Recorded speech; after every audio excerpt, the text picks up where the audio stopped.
Bienvenue sur un site hautement stratégique.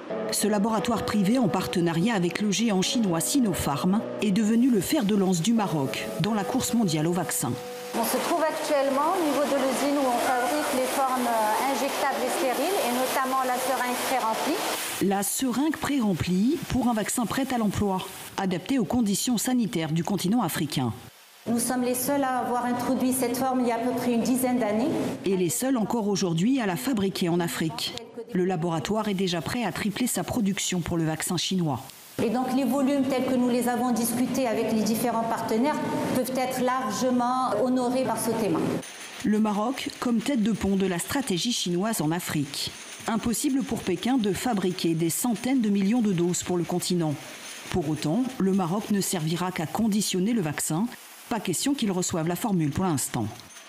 Si on doit vacciner très rapidement, comme on dit en décembre, ils se feront sûrement vacciner par du produit fini importé de Chine. Donc je ne pense pas qu'on puisse faire aussi vite du tech transfert d'un site chinois vers un site marocain. Par contre, si Sotema devrait le faire, ça prendrait en moyenne entre 3 et 6 mois pour avoir du produit fini marocain. Donc pour le printemps 2021 ? Inch'Allah.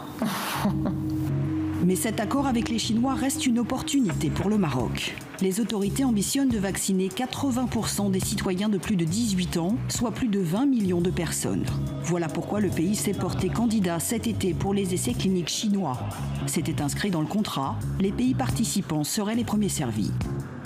Le Maroc a également signé avec les 5 laboratoires étrangers les plus avancés, comme l'américain Pfizer. Et dès la mi-septembre, le Royaume annonçait l'achat de 20 millions de doses du Spoutnik russe. Aucun de ces vaccins n'a encore été homologué par l'OMS, mais les autorités l'affirment, elles restent prudentes. Il faut que les résultats soient validés et qu'il n'y ait pas de risque majeur pour la population. Le Maroc doit être exemplaire car ses ambitions dépassent déjà la Covid-19. Il veut devenir un pays producteur de vaccins à long terme. Avec pour partenaire la Chine. Cela tombe bien, c'est ici, à Tanger, il y a 4 ans, que les deux pays ont signé un vaste projet de cité technologique, incluant l'aéronautique ou encore de l'automobile. Aujourd'hui, il est question d'une plateforme de production mondiale de vaccins.